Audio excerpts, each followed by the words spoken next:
जम्मू कश्मीर के लोगों को दिल की गहराइयों से मुबारकबाद पेश करूंगा कि आखिरकार दोबारा 2018 के बाद जम्मू कश्मीर में एक जमहूरी निज़ाम कायम होगा। मैं उन तमाम वोटरों का शुक्रिया करना चाहता हूँ जिन्होंने इन 3 फेज़ों में बाहर आके अपने वोट का इस्तेमाल किया। मैं बिलखसूस उन वोटरों का शुक्रगुजार हूँ जिन्होंने नेशनल कॉन्फ्रेंस, कांग्रेस और अलायंस के उम्मीदवारों को कामयाब किया है।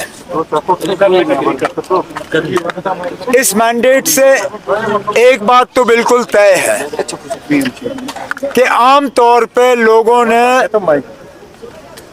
बीजेपी की जम्मू कश्मीर को जो सियासत रही है उसके खिलाफ किया है। बीजेपी ने जो पुरानी तंजीमों को, जिसमें खासकर नेशनल कॉन्फ्रेंस को सियासी निशाना बनाने की कोशिश की, हमें कमज़ोर करने की कोशिश की, हमारे मुतबादल यहाँ पे तंजीमें खड़ी करने की कोशिश की, आज उनका आम तौर पे देखा जाए तो नामो निशान जो है वो इस इलेक्शन में मिट गया है। लेकिन बड़ी बात ये है कि कश्मीर, जम्मू के पहाड़ी इलाके, यहाँ वोटों का बंटवारा नहीं हुआ, वोट तकसीम नहीं हुए। मुझे लगता है लोगों ने बहुत समझदारी से अपने वोट का इस्तेमाल किया। अब हम जो अलायंस के लोग हैं, हमारी जिम्मेदारी बनती है कि हम इन 5 सालों में लोगों को एक साफ सुथरा और एक ऐसी हुकूमत दे जो लोगों की उम्मीदों पे बराबर उतर आए। तो आपको लगता है लोगों ने वाकई सिचुएशन को समझा था, सोच समझ कर वोट दिए? फिलहाल जो नतीजे सामने आए हैं, और मैं माफ़ी चाहता हूँ 1-2 घंटे से तो मैं गाड़ी में ही घूम रहा था, तो लेटेस्ट पोजीशन मेरे पास है नहीं, लेकिन मैं ये ज़रूर कह सकता हूँ कि हमें शायद उम्मीद से ज़्यादा सीटें मिली हैं।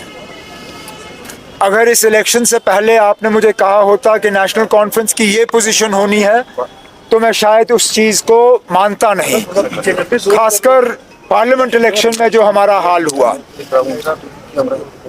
मैंने बीच में कुछ आप में से मीडिया वालों को ये भी कहा था, मैंने कहा था कि शायद हम गलती कर रहे हैं। जहां हमें रशीद का बारामूला में वेव पार्लियामेंट इलेक्शन में नज़र नहीं आया, इस बार हमने बढ़ चढ़ा के उसका वेव देखा जहां वेव था ही नहीं।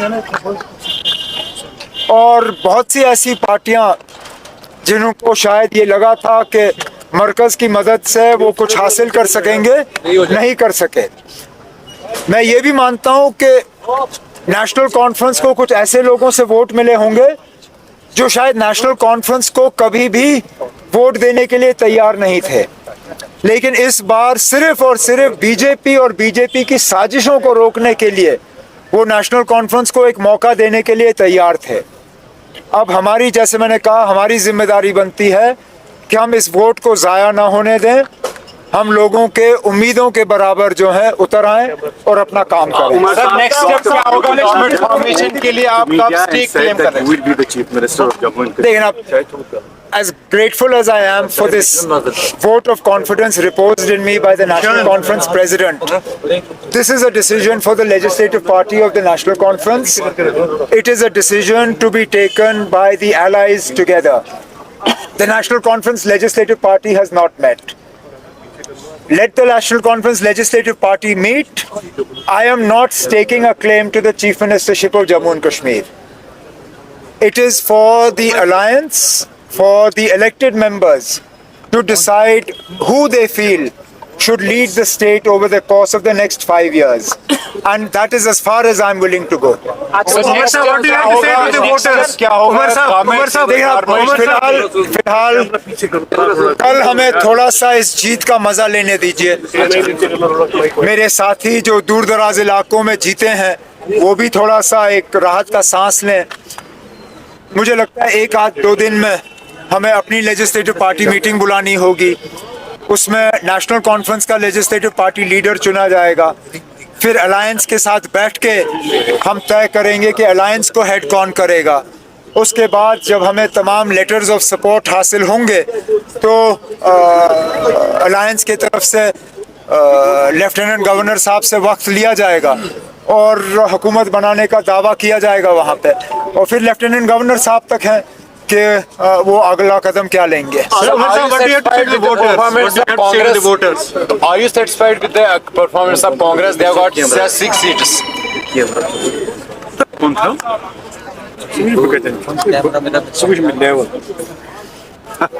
So will you have an upper hand?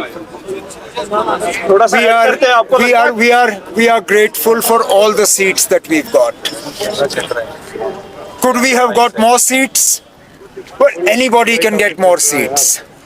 But thank goodness we didn't get less than this.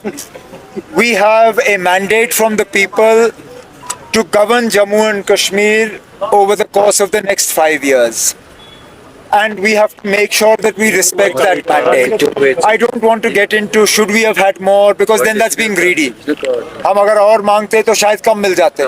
इतने मिले हैं बड़ी बात है, जितने मिले मैं उसका बहुत ही मतलब शुक्रगुजार। The state has been disempowered. How difficult will it be to run any government in the I would like to believe that the Honorable Prime Minister, and I use the word honorable because I believe he is an honorable man. He is committed publicly to restoring statehood to Jammu and Kashmir. I don't recall a speech of his where he said statehood will only be restored if BJP is voted to power, or that if the people of Jammu and Kashmir do not vote for the BJP, they will be punished. He said that Jammu and Kashmir will be restored statehood after the elections.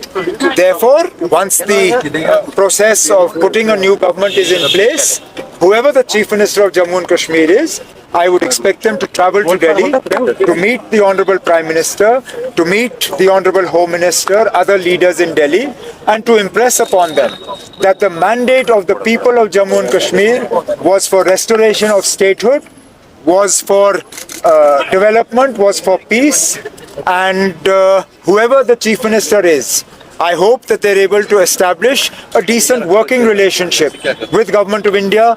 There are far too many problems that Jammu and Kashmir has. Jammu and Kashmir cannot afford an antagonistic relationship with the central government.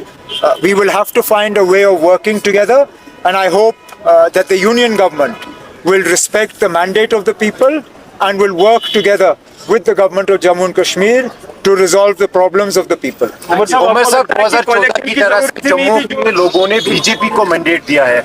आपकी government कैसे उसको balance करेगी? क्या reach out होगा? फिलहाल तो हमारी कोशिश रहेगी कि जहाँ जहाँ से हमें समर्थन हासिल हो सकता है जम्मू से, हम वहाँ से लेंगे। अच्छी बात यह है कि कम से कम जम्मू से एक उम्मीदवार जीता है। वो नेशनल कॉन्फ्रेंस की बदौलत उन्होंने बीजेपी के सदर को वहाँ से जो है हराया है। मैं मानता हूँ कि इस मैंडेट में हमें बहुत एहतियात करना होगा कि जम्मू के लोगों को ये नहीं लगना चाहिए कि उनका इस हुकूमत में कोई आवाज़ नहीं है। मैं तो मान के चलता हूँ कि रियासत का दर्जा हमें वापस मिलता है तो हुकूमत को कोशिश करनी चाहिए कि लेजिस्लेटिव काउंसिल जो है दोबारा कायम हो। लेजिस्लेटिव काउंसिल कायम हो तो जम्मू से नुमाइंदे जो हैं वो नॉमिनेट होकर आने चाहिए ताकि उनकी आवाज़ जो है रूलिंग डिस्पेंसेशन में वहाँ पे बरकरार रहे। नॉमिनेशन ऑफ गवर्नर 5 MLA जो क्लीन स्वीप मैं as far as the move to nominate is concerned, I believe it will now serve no purpose for the BJP to nominate 5 of its people simply to sit in the opposition. The BJP should respect the mandate of the people. The Lieutenant Governor should respect the mandate of the people. These 5 seats should be filled by nomination, but the recommendation for the nomination should come from the elected government, which was the past practice. We had 2 nominated women in the assembly. Those positions were filled by the governor on the recommendation of the elected government. Let us not forget, in the past you've had a situation where Prime Minister Modi has been elected to lead a BJP government, but the President of India was Pranab Mukherjee, appointed by the Congress. Whenever people had to be nominated to the parliament by that government, Pranab Mukherjee didn't nominate people from the Congress. He nominated people on the advice of the government.